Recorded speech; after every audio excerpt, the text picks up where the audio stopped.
bagaimana anak-anak kita akan berhubungan dengan bank ketika MUI memberikan fatwa bahwa bank konvensional itu haram. Ini menjadi persoalan, ya kan?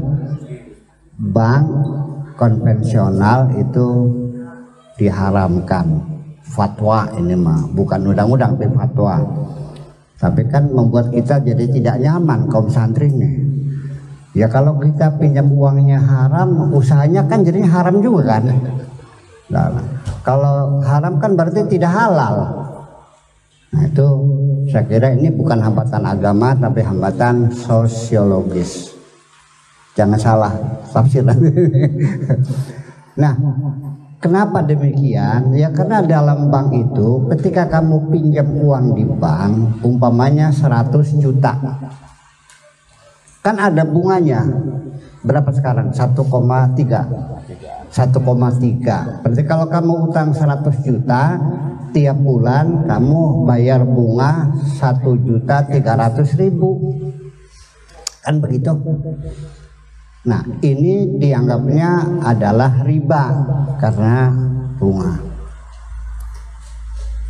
Yang jadi masalah, kalau bank itu haram, dari mana kita mendapatkan modal? Pertanyaan sangat mendasar. Islam itu dulu orang kalau pinjam 1 juta ya kembalinya 1 juta, tidak boleh ada bunga. Harus diketahui oleh anak-anak sekalian bahwa dulu uang itu dicetaknya bahannya dari logam mulia, perak, tembaga, dan emas. Sehingga kalau orang utang 1.000 dirham, 5 tahun kemudian dikembalikan 1.000 dirham lagi, itu nggak ada masalah karena harganya tetap. Tetapi sekarang uangnya berupa kertas apa berupa emas? Kertas. Dan uang kertas ini rawan dengan susut nilai, namanya inflasi. Berapa angka inflasi hari ini, sekarang ini? Itu bervariasi tergantung pertumbuhan ekonominya. Nah, kita singkat saja bicara. Kalau saya pinjam uang sama Bapak Haji Hamzah 100 juta. Harga motor apa yang 25 juta nih? Handmax. Nah, dapat Handmax 4 ya. 5 tahun kemudian saya bayarkan 100 juta lagi. Nah, 5 tahun kemudian motor Handmaxnya berapa harganya? 40 juta. Iya. Berarti Pak Haji Hamzah menanggung rugi. Mungkin nggak orang punya uang menanggung rugi? Nggak masuk akal. Itu. Jadi sebagai pengetahuan dasar saja, soal pinjam meminjam ini harus dibedakan. Ada namanya pinjaman konsumtif, ada pinjaman produktif. Kalau pinjaman konsumtif itu kita tidak boleh meminta keuntungan apapun, karena buat beli susu buat anaknya, betul? Ketega banget minta bunga. Buat beli beras buat makan, buat beli obat karena sakit, itu tidak boleh gitu. Tetapi ketika pinjamnya untuk usaha, Pak Haji Hamzah minjamin uang kepada saya 1 miliar, selama 5 tahun uang saya sudah menjadi 3 miliar dan saya kembalikan lagi 1 miliar, ya terlalu goblok yang punya duitnya. Dan ini tidak mungkin terjadi kan.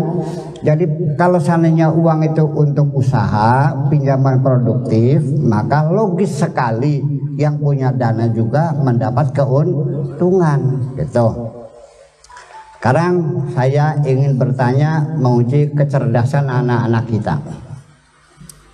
Ada dua macam pinjaman, produktif dan konsumtif. Kalau konsumtif tidak boleh ada keuntungan. Kalau produktif logis ada keuntungan. Sekarang umpamanya ini Pak Rahmat pinjam uang kepada saya untuk beli susu anaknya karena ibunya tidak keluar, ASInya tidak keluar. Katakan sajalah 100.000 pinjamnya, nggak sebanyak-banyak ya, jangan 100 juta, 100.000 aja. Setelah 3 bulan kemudian dia kembalikan kepada saya 100.000 lagi. Pertanyaannya,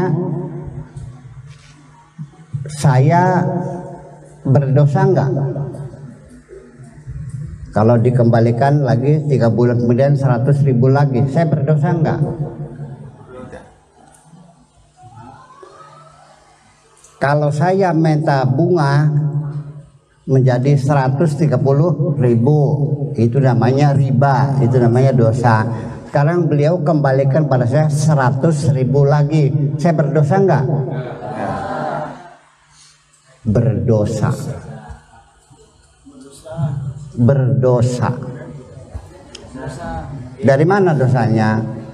Karena ini urusan bayi harus minum susu adalah urusan kemanusiaan, bukan dipenjami tapi harus dikasih gratis. Tuh. Udah? Ya cerdas. Nah, iya dong, cuma enak aja. Kalau orang miskin tidak dikasih, maka legal seorang miskin bisa mencuri dan merampok untuk mempertahankan hidupnya. Ya, Sayyidina Umar pernah menangkap orang mencuri korma. Ketika diproses, kenapa mencuri? Keluarga saya belum makan, dilepasin kok. Sudah pulang sana. Karena untuk menyambung hidup itu survive adalah hak setiap individu. Artinya di negeri ini kalau jaminan sosial tidak segera dibuktikan, maka tolong pencuri, pelacur dan sebagainya untuk menyambung hidupnya tidak boleh dipidanakan sampai ada itu seharusnya kan gitu. Nah, sudah kembali lagi dengan adanya bank diharamkan ini menjadi persoalan, sebab mana ada lembaga keuangan yang bisa memberikan modal kecuali bank. Bank itu adalah urat nadi bagi kehidupan ekonomi. Kalau dipotong urat nadinya mati enggak? Mati. Jadi saya juga tidak menolak bahwa bank konvensional ada ketidakadilan, betul. Tetapi sampai sekarang kita belum menemukan rumusnya yang bagaimana yang adil. Bank syariah sendiri itu sudah menggunakan pola syariat Islam. Tapi nyatanya sistem yang dipakai oleh bank konvensional itu tidak bisa ditinggalkan. Sehingga ternyata prakteknya hanya beda terma saja, beda istilah. Kalau di bank konvensional namanya bunga, kalau di bank syariah namanya musyarakah. Kalau bank konvensional namanya kredit, bank syariahnya urud. Kalau di bank konvensionalnya itu deposito, bank syariahnya menjadi wadiah. Bank konvensionalnya itu leasing, bahasa bank syariahnya al-ijaro al-muntahiyah bitamlik. Ngitungnya sama. Ya karena apa? Itu berarti bahwa sistem bank konvensional itu masih layak dipakai sampai sekarang ini. Dan terbukti sudah beratusan tahun ya, dunia semakin hari semakin maju, ekonomi semakin baik dan bisa bertahan sekian ratus tahun lamanya. Itu berarti bahwa sistem itu masih layak dipakai. tetapi itu tidak final. Tetap saya yakin pasti ada yang lebih baik lagi. Jadi oleh karena itu sebaiknya jangan diharamkan dulu, menunggu kita membuat konsep yang pasti yang lebih baik. Itu saja. Nah, itulah makanya kemudian bank itu sendiri sifatnya adalah bukan pemilik modal. Bank itu adalah lembaga broker. Pak Rohmat mau jual tanah, Pak Haji Hamzah mau beli tanah. Saya mempertemukan orang yang mau jual tanah dengan yang membeli tanah. Saya dapat duit enggak? Dapat duit enggak? Pekerjaan saya sebagai apa namanya? Broker atau calo. 2,5% dari penjual, 2,5% dari pembeli. Itu logika. Nah, bank juga sebetulnya itu bukan miliknya bank. Itu duit dari orang yang punya uang lebih disimpan di bank, namanya kredit. Ya kan? Kalau orang yang butuh modal pinjamnya di bank, namanya itu deposito. Yang ini yang butuh uang pinjam di bank namanya kredit. Jadi bank itu hanya sebagai perantara mempertemukan antara orang yang punya uang dan orang yang butuh uang. Selisihnya untuk biaya listrik, telepon, komputer, pegawai dan sebagainya. Dan 1,3 itu sangat logis sekali sesungguhnya. Nah, kalau yang bank harian, tolong nanti kalau kamu usaha, saya titip pesan-pesan jangan terjerumus dalam bank harian. Bank harian itu adalah milik uang pribadi dan bunganya setinggi langit 1% satu hari. Jadi kalau sebulan berapa persen? 30. Kalau setahun 365 tahun. 365%. Sekarang tolong usahakan, beritahu saya usaha apa dalam setahun saya bisa untung 365%. Sinting kan? Nah, kalau itu saya katakan pasti haram. Pasti itu mah haram. Oke, satu. Kemudian lagi masyarakat petani, ini Majalengka juga termasuk petani juga ya kan. Pinjam di bank haram. Solusinya apa? Mereka mencari dana itu menggadaikan sawah. Karena fatwa para kiainya kalau kredit di bank haram, kalau gadai sawah halal. Oke. Ya begitu betul. Nah ini sekarang yuk kita uji mana yang benar, mana yang nggak benar nih. Kalau saya pinjam uang di bank, katakan 1 miliar, sawah saya 2 hektar, jadi borek dari agunan di bank, pinjam uang 1 miliar. Oke. Nah sekarang orang gade sawah 1 miliar, sawahnya 2 hektar juga sama. Satu pertanyaan saya, kalau kita pinjam uang di bank, boreknya sawah, yang dipegang oleh bank sawahnya apa suratnya? Sertifikatnya. Sertifikatnya. Sawahnya masih digarap kan? Masih. Satu. Tapi kalau gade yang dipegang apanya? Sawahnya. Sawahnya. Berarti mana lebih manusiawi? Bang. Kenapa? Karena sawah itu yang dipegang suratnya saja, sawahnya masih bisa kita garap. Sehingga kita punya lahan, punya potensi untuk membayar hutang. Betul? Tapi kalau sawahnya diambil, dari mana bayarnya? Satu. Yang kedua, ketika uang 1 miliar ini saya lunasi 500 juta di bank, bunganya turun nggak? Turun. Tapi kalau gade saya bayarin 500 juta, sawahnya dikembalikan ke masa separuh? Enggak, tetap bukan. Jadi mana yang lebih kejam?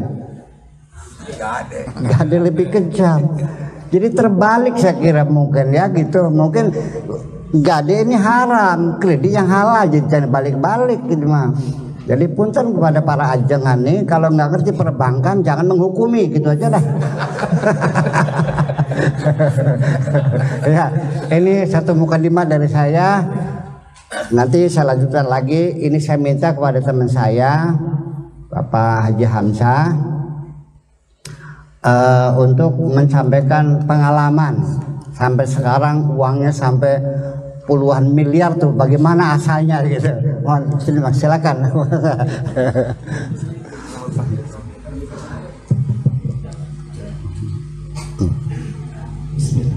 Assalamualaikum warahmatullahi wabarakatuh. Waalaikumsalam.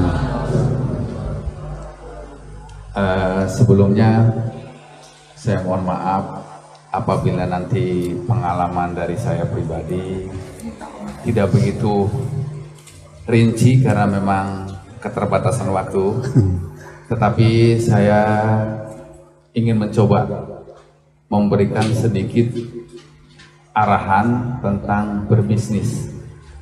Begini adik-adik semua ya, saya kebetulan alumnus dari Institut Pertanian Bogor dari IPB. Saya lulus tahun 97 lewat jalur USMI, undangan siswa masuk IPB. Saya kuliah di Bogor ini tingkat 1 ingin menjadi seorang insinyur. Kebetulan saya masuk Fakultas Kehutanan. Bersikeras saya ingin bekerja di pemerintahan BUMN, yaitu Perhutani atau di HPH. Kemudian tahun kedua juga sama, masih saya tetap ingin bekerja di pemerintahan atau di HPH. Meniti ke tahun ketiga, kalau di IPB itu sistemnya paket adik-adik. Jadi kalau tahun ketiga itu udah agak nyantai, tahun pertama kedua aja agak sibuk. Tapi udah tahun ketiga agak senggang, saya mulai berusaha melihat kanan kiri. Ternyata ketika tingkat 3 akhir, saya tertarik dengan dunia bisnis. Itu awal mulanya. Dan saya mencoba untuk selalu pengen tahu bagaimana sih berbisnis itu. Begini, dulu awal saya berbisnis itu ketika tingkat 4 akhir. Ya, tingkat akhir semester ke-7. Kebetulan saya ini agak iseng-iseng memberikan kartu nama ke PLN, ke instansi-instansi pemerintah. Salah satunya PLN pernah ngebel saya, Pak, ada borongan apa Pak? Bahan bekas Pak ini. Oh, bahan bekasnya apa? Bekas kabel-kabel Pak. Mau ikut tender? Boleh kalau saya diizinkan. Nah, kemudian saya ini ikut tender di PLN. Padahal terus aja saya belum punya uang sepeser pun waktu itu. Cuman saya modelnya yakin aja. Alhamdulillah, ketika tender berlangsung saya tidak dapat. Cuman anehnya, pertanyaannya, ketika dibuka tender justru harga yang saya sajikan yang paling bagus, yang paling tinggi itu, tetapi saya tidak dimenangkan pada waktu itu Pak Kiai. Akhirnya apa? Itu sampai masuk ke Jakarta waktu itu tendernya itu, tetapi harga yang saya masukkan itu tertinggi, tetapi yang dapat orang lain. Iya. Oh ya. Alhamdulillah ketika waktu itu saya di Sumedang dengan Pak ya seseorang lah di PLN itu. Kemudian beliau itu akhirnya ketika tidak diloloskan calon dari Sumedang ini, akhirnya beliau ngambil kesimpulan sendiri, barang tidak ditarik semua ke Jakarta waktu itu. Oke, jadi akhirnya lelang di Sumedang. Kebetulan waktu itu lelangan sangat besar, sampai mencapai 400 juta. Buya, saya sendiri tidak punya uang, 5 juta pun tidak punya uang. Cuman saya berpikir cerdas. Inilah, tolong mohon disiasati ya, disiasati. Jadi pembicaraan saya ini mohon agak sedikit disiasati sama adik-adik. Kenapa? Keberanian saya ini bukan berani yang tidak beralasan. Kenapa? uang hanya kepegang 5 juta, orderan 400 juta. Bagaimana harus bisa meraihkan seperti itu? Agak sulit untuk mewujudkan kan? Jauh panggang ke api. Tetapi apa? Saya terus aja, saya berpikir cerdas, berpikir pintar. Saya ada kenalan yang memang itu bos untuk menerima barang bekas tersebut. Saya gandeng, saya unjukkan, percaya ke saya. Alhamdulillah, barang yang sekitar 15 ton, 20 ton itu akhirnya di DP dengan uang 60 juta saja, mau dibawa ke rumah, ke gudang di perapatan. Dan setelah ditimbang selesai semua, disaksikan oleh bos pemilik perusahaan, akhirnya barang itu setelah ditimbang semua dibayar tunai. Tapi yang jelas saya menggandeng seseorang yang punya modal waktu itu, karena memang saya terus terang Bu ya, belum punya uang sejumlah itu, dan itu tahun 96 sebelum saya lulus. Uang dari mana saya 96 sebanyak itu, belum ada. Alhamdulillah setelah itu ditimbang-timbang, saya kaget Bu ya. Sekalinya bisnis untung banyak sekali Bu ya. Saya juga sampai kaget menghitungnya, kok untungnya banyak sekali ini. Setelah ditimbang selesai, itu dibayar tunai dengan orang PLN sudah selesai, itu saya kan berupaya bertransaksi dengan orang tersebut Bu ya. Bertransaksi. Karena pada waktu saya menarik Ibu Haji Eni lah, saya sebut aja ya Bu ya. Bu Haji Eni dari Tegal. Setelah ditimbang selesai, karena kan kita sudah komit janji harga barang tersebut, selisihnya lumayan cukup banyak. Dan alhamdulillah setelah itu Bu ya, saya kebagian 20 juta Bu ya. Untungnya saya juga kaget, kok baru dagang untungnya besar sekali. Tapi alhamdulillah Bu ya, pertama sekali itu saya laksanakan Bu ya, saya ingat, saya tidak harus 2,5%, saya 10% Bu ya, saya sumbangkan. Dan saya terus aja waktu itu beli beras 10% dari, bahkan bukan 10% Bu, saya menyisihkan, iya 10%, karena saya sisihkan tuh 2,5 juta membeli beras, dan itu dibagikan ke tetangga. Jadi dari hasil itu bukan mutlak untuk saya pribadi. Saya ingat ada bagian yang memang harus saya keluarkan. Waktu itu saya sengaja Bu ya, dari 20 juta itu saya belikan 2,5 juta Bu ya. Nggak tahu dasarnya dari mana, karena pemahaman agama saya memang nggak begitu ini, tapi saya belikan 2,5 juta beras. Maksud saya, beras ini langsung saya bagikan. Waktu itu hampir berapa ini ya, kalau 96 tuh harga beras itu ya, Bu ya. Ya, Itu hampir sekian bungkus lah, banyak itu. 600 perak lah. Nah, segitu. Jadi banyak itu. Nah, berawal dari situ, kemudian alhamdulillah adik-adik, saya ini menekuni dunia barang bekas terus-terusan. Dan dari awal, punten, ini perjuangannya cukup luar biasa. Saya dari keuntungan, dari mulai Rp25 per kilo, itu belajar disisihkan. Dari mulai produksi hanya 10 ton, Rp25 per kilo, 10 ton satu bulan. Itu kan berarti 250.000 ya. Ya itu saya sisihkan. Terus beranjak ke 50 rupiah. Beranjak 50 rupiah per kilo.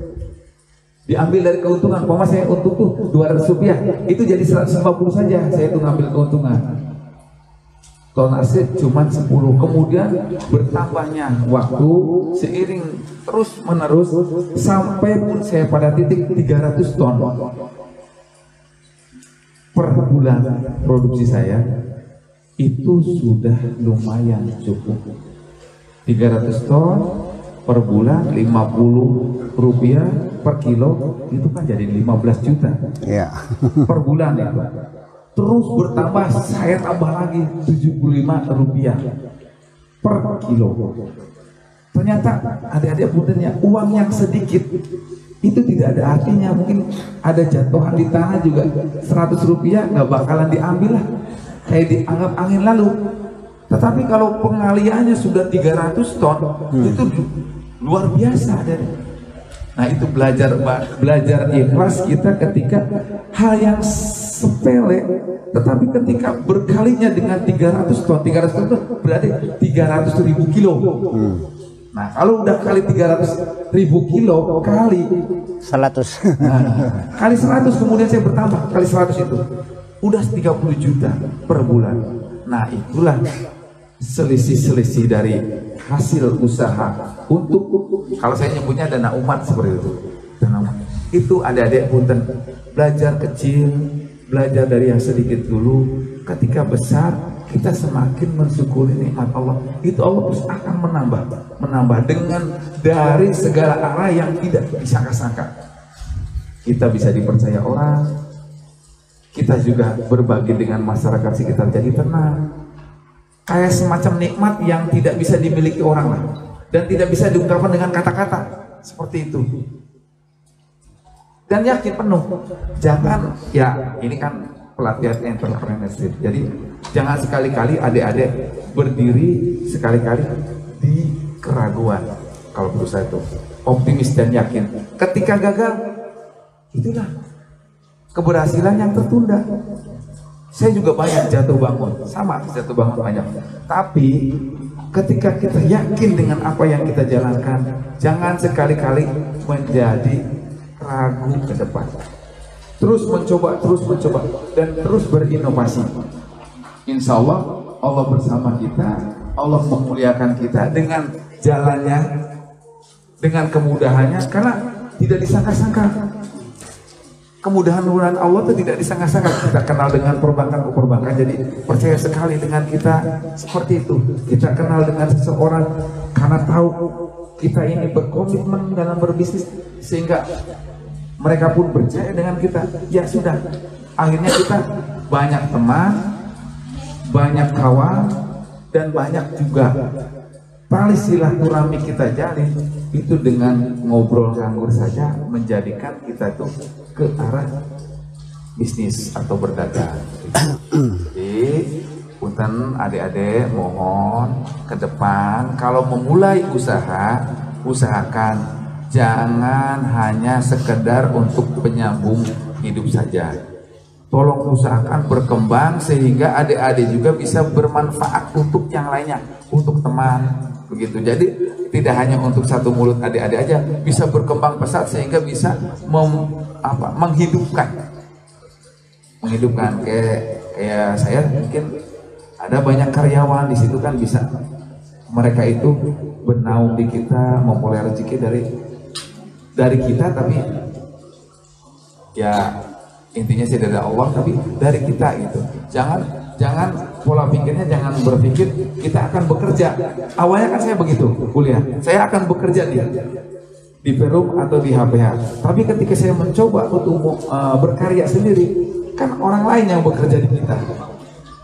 Itu jadi manfaat kita tuh akan terasa lebih gimana ya, lebih bermanfaat ketika orang lain berada di kita, bukan kita yang berada di orang lain gitu. Itu saja barangkali dari saya, mudah-mudahan bermanfaat untuk adik-adik, dan sedikit mungkin saya mendorong berwirausaha, karena wirausaha itu membuka luang yang cukup luas untuk memperoleh rezeki. Itu saja, saya akhiri. Assalamualaikum warahmatullahi wabarakatuh. Waalaikumsalam warahmatullahi wabarakatuh. Ya, terima kasih Bapak Hamzah. Nanti saya ulas sedikit, tapi ini pesan dari saya khusus. Ini karena Anda kan lagi nyalon DPRD Pejalengka, tolong kalau jadi diperjuangkan bagaimana ada dana khusus Pemda untuk pengusaha muda ini semuanya. Iya dong, iya dialokasikan. So bagaimanapun undang-undang ini ya di berapa persen gitu, berapa 5 miliar, 100 miliar untuk pengusaha muda itu dengan bunga yang sangat ringan sekali, namanya soft loan ya untuk Pemda, yaitu 4% setahun. Itu standarnya 4% setahun. Iya, kalau ini kan berat. Nah, kemudian dari tadi ceramahnya, mohon maaf saya minta izin untuk saya ulas. Ternyata modal yang beliau miliki ini sampai menjadi kaya raya nih, satu modalnya keyakinan tadi itu tersirat, itu dua. Jadi memang pada akhirnya dana atau uang itu begini logikanya. Sebenarnya anak-anak sekalian, bukan kita yang mencari uang, tapi hakikatnya uang yang mencari kita. Sebenarnya yang jadi masalah kita yang bagaimana, orang yang seperti apa yang dicari uang itu, yaitu orang yang punya inisiatif. Kalau kamu tidak punya inisiatif, nggak bakal dicari oleh uang. Dulu ada pelebaran jalan di Kertasmaya tuh, dibeli oleh pemerintah. Wah, banjir duit di Kertasmaya, pelebaran jalan tuh. Ada yang dapat 500 juta, 1 miliar. Tapi karena tidak ada inisiatif, uangnya didepositokan ke bank, yang pinjamnya orang yang punya inisiatif. Jadi satu, inisiatif dulu dibangun dengan keyakinan. Kemudian pengalaman spiritual yang beliau jalani, ini ada landasannya bahwa berbagi dengan mereka. Suatu hari Nabi Muhammad itu mengunjungi sahabat yang terdengar dia usahanya sukses. Lalu ditanya, bagaimana cara kamu mengelola manajemen usaha sampai maju begitu pesat? Dia cerita, ya Rasulullah, saya ini dalam berbisnis dagang nih, keuntungan saya tuh saya bagi 3.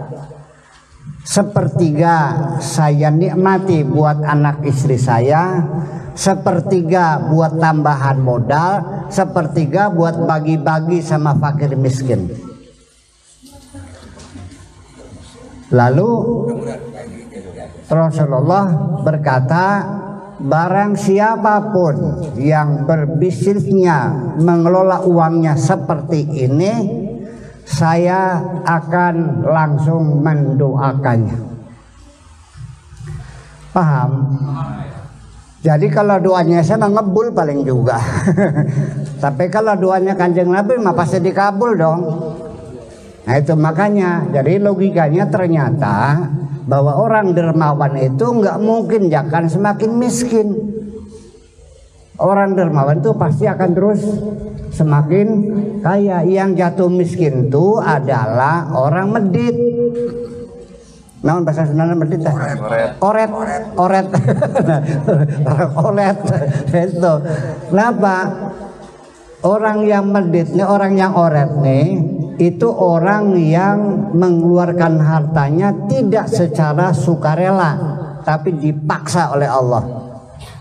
Kena penyakit habis, kecelakaan, ketipu, ya kan, dan seterusnya. Maka Allah mengancam bahwa kamu harus nafkahkan hartamu itu ultimatum secara sukarela atau dipaksa.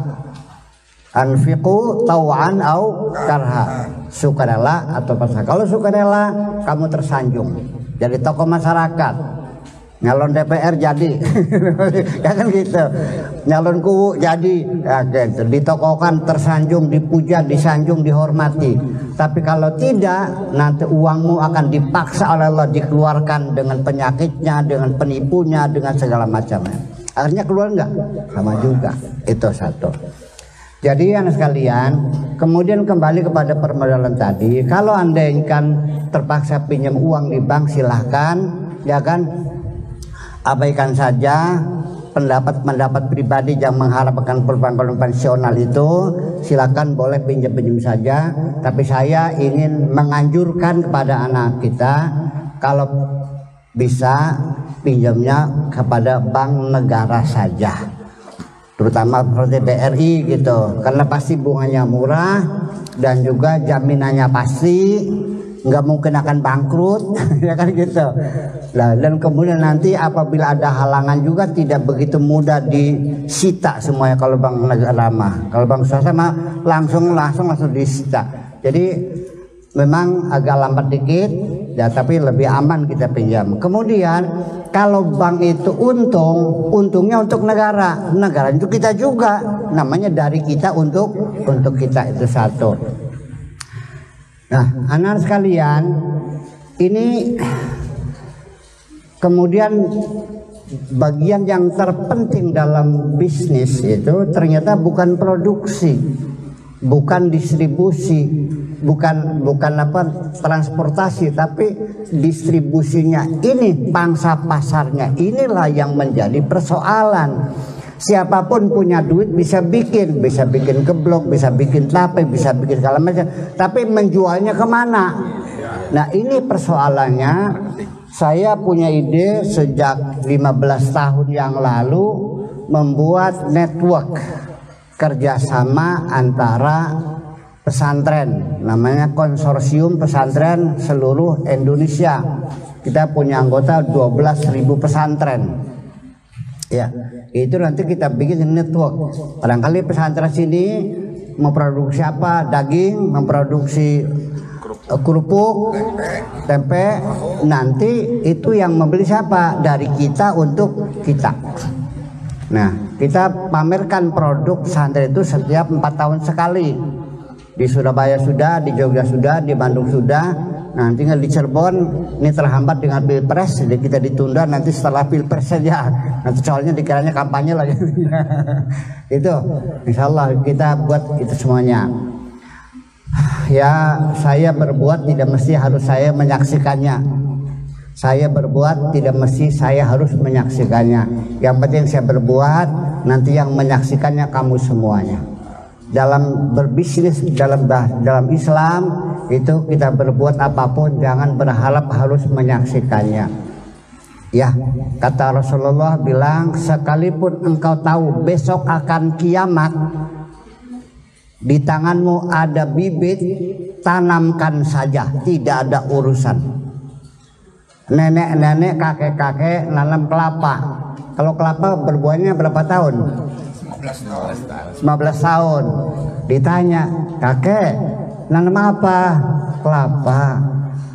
Kapan mau panennya? Umur sudah 95 tahun. Apa jawabnya? Ini saya tanam buat anak cucu. Kita juga orang tua selalu memikirkan untuk anak cucu ya, kamu ini. Kami memikirkannya untuk kamu itu, dan tidak mesti saya melihat kemakmuran kamu. Yang penting kita berbuat sesuatu sekecil apapun, yang penting bermanfaat. Nah, itulah makanya bahwa ke depan yang menjadi masalah itu adalah nanti pemasarannya. Dan pemasaran ini sudah dikuasai 90% oleh kelompok tertentu. Ya, kita nggak usah sebutlah. Kalau kita tidak bergabung dengan mereka, maka pemasaran kita akan menjadi kesulitan. Nah, makanya kita bikin pemasaran. Nih, dinamika bisnis ternyata sekarang dengan adanya sistem komunikasi yang canggih ini akan terjadi pergeseran, ya, pemasaran. Dengan adanya online sekarang, ancaman bagi mal-mal, bagi supermarket. Kenapa? Orang mikir mau belanja sesuatu di mal, pakai mobil, bensinnya berapa, supirnya berapa, jalan tolnya berapa, parkirnya berapa, waktunya berapa. Oke? Dengan adanya online, kita pesan langsung terset belanjaan, tunggu sebentar datang. Nih, Kang Benu mesen makanan apa? Pizza di Cirebon. Ya, kirim. Berapa kena casnya? 12.000 hanya. Jadi sekarang ke depan kamu, kesulitan yang sekarang kita hadapi, masa depan kamu situasi akan berubah semuanya. Maka bagaimana memanfaatkan teknologi yang semacam ini untuk masa depan kamu. Masih banyak harapan kita untuk hidup. Percayalah, satu, tanamkan keyakinan bahwa apapun yang kita lakukan semuanya niatkanlah untuk beribadah kepada Allah Subhanahu wa taala. Sekian saja, terima kasih. Wassalamualaikum warahmatullahi wabarakatuh. Nggak usah membohongi Tuhan lah. Berputar-putar nggak usah. Kela-kela itu kan membohongi Tuhan. Sekarang gini saja, bahwa dalam agama Islam apa saja yang punya nilai ekonomis kalau bisa diselamatkan ya diselamatkan. Kohe bisa dibuat pupuk, bikinlah pupuk. Setelah itu dijual. Kamu bukan jual kohe, bukan jual kotoran, tapi jual pupuk. Selesai. Itu saja kok. Ya. Ada bangkai di sungai, ada bangkai kerbau. Ada nggak yang punya nilai ekonomis? Apanya itu? Kulitnya, dagingnya dibuang, kulitnya disamak, boleh. Jadi apa saja yang punya nilai ekonomis itu harus diselamatkan. Itu maqasidus syar'inya adalah seperti itu. Kemudian begini, kita mau memproduksi apapun, tolong. Saya ini tukang mancing hobinya. Kalau memancing kakap, umpannya udang hidup. Kalau memancing sembilang, pakainya kilang-kilung atau cacing laut, ya kan gitu. Nah, saya itu mau ke laut, ternyata tidak memikirkan kesukaan ikan. Yang saya pikirkan kesukaan saya, bawa termos, bawa nasi, bawa sambal goreng, ya. Sampai ke laut saya baru sadar, loh makanya mana ini banyak sekali orang itu lupa apa yang menjadi kesukaan orang lain, mikirkan kesukaan sendiri. Jadi kita pun jangan kepengen memproduksi apa. Pertama coba dilakukan studi lapangan dulu, apa yang sedang dibutuhkan oleh masyarakat. Ini ilmu yang paling mahal. Pasti laku dong. Yang sini orang sudah pabrik tekstil sudah di mana-mana, kamu kita namanya niru namanya itu. Ya. Kamu pergi ke restoran. Selalu orang itu untuk apa? Selilit apa namanya? Nyengil. Itu kertas digulung-gulung kan gitu. Terus makanya kalau begitu perlu congkel gigi begini mah. Dari situ kita berinisiatif membuat congkel gigi. Caranya konsignasi, taruh di restoran dari mulai Kadipaten sampai Cirebon, berapa ribu restoran tuh, warung-warung, titipin satu kotak-kotak, kan jadi duit. Nah itulah, jadi kita jangan memproduksi apa, tapi apa yang sedang dibutuhkan oleh masyarakat itu. Adapun persaingan, kita nggak usah kerdil. Bersaing itu kita kerdil. Ya, banyak orang datang kepada saya minta doa, kira-kira warung tetangga tidak laku. Saya bilang nggak punya doa itu nggak ada. Kalau kamu pengen laris ada doanya, tapi doa supaya tidak laku nggak ada, nggak punya. Jadi kalau dalam bersaing kita jangan jahat. Ya, jangan jahat, nuduh nyupang segala macam, pakai sihir macam-macam lah itu. Gak usah, kita rasional saja. Kamu buka warung, saya percaya kamu buka warung sudah 10 tahun. Tiba-tiba ada tetangga bikin warung lagi, coba dongkol nggak? Dongkol. Itu saya maklumi, tapi harus segala kamu perangi kedongkolan ini. Ya sudah, kita Brian urip kan gitu. Ya udah, dia juga berhak untuk hidup kok. Ya silahkan, gak usah kecil. Percayalah bahwa itu hanya suudzon kita, dugaan kita yang tidak beralasan. Ada orang buka warung lagi, kita merasa tersaingi, rezeki kita terkurangi. Tidak. Allah tidak akan mengurangi rezeki kamu dengan adanya toko sebelah. Buka warung lagi 3, berkurang nggak? Tidak. Warung keempat, kelima, setelah 100 warung jadi pasar, laku semua kok. Betul nggak? Nah, ketika ada warung tetangga laris, nah kamu nggak laku, air galonnya yang tangga laris, yang kamu tidak laku air galonnya, Ya daripada kita menuduh orang pakai sihir segala macam, ya coba rasional saja. Kenapa dia laris, saya tidak? Diteliti, pasti ada kesalahan. There is something wrong on yourself. Ada kesalahan dalam dirimu sendiri. Ternyata warung tetangga itu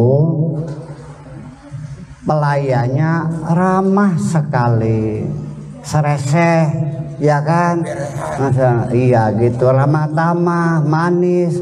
Tamu datang mangga bu, silakan, kumaha daramang sadaya, enak gitu tuh. Pembantunya kamunya judes. Tidak pantas. Iya, kalau sana barang ditawar-tawarin, bu ini ada produk baru loh, coba dong, dicoba nih, enak banget ya gitu. Ini lipstick baru, sok dicoba, coba aja nggak apa-apa, nggak usah bayar, dicoba aja, tuh kan. Ini sedangkan pelayan kamu judusnya bukan main. Ada tamu pegang-pegang, jangan pegang-pegang, nanti rusak. Kalau beli-beli, kalau enggak, gimana lagi? Ya nggak laku tuh. Ya itu, ini pelayanan yang baik. Betul, pecat tuh yang judes tuh, ganti yang lama. Masih nggak laku juga. Ternyata yang warung tangga itu cantik orangnya. Ya pantas, ini anak-anak kita ini ngantri kalau nanya nih. Karena bagaimanapun melihat wajah cantik seneng nggak? Nah, udah seneng tuh. Cari ganti pembantunya yang cantik kayak Syahrini. Kalau nggak ngantri ada siapa tuh? Sudah, setelah itu masih nggak laku juga. Nggak ada apa lagi nih. Coba diteliti, ada sesuatu. Oh pantas di sana mah boleh nganjuk. Dia betul nganjuk. Yang ternyata tidak boleh hutang. Waduh, dicoret dah. Akhirnya dicoret tidaknya. Jadi boleh hutang. Udah, masih nggak laku juga. Cari lagi apa? Oh ternyata harganya di sana miring. Beda. Kalau minyak goreng di sana hanya 17.500, di warung kamu 18.000. Nah beda 500. Orang di kampung mau dihitung 500 nih, dikalikan berapa, ya kan? Minyaknya 500, nanti berasnya bedanya 500, nanti garamnya bedanya 100. Lama-lama kan banyak akhirnya orang mikir. Nah coba bikin harga yang sama. Nggak ada ruginya kita sesama dengan pengusaha. Lo kamu jual berapa lah kita? Ya mereka juga senang. Ya udah saya juga segini. Ada kesepakatan, silakan kesepakatan. Nah kan gitu. Nah kalau masih nggak laku juga, semua sudah sama, utang boleh, ramanya iya, cantiknya iya, ya kan gitu. Nggak laku, jangan-jangan kurang sodako kamu. Oke, makasih kita aja.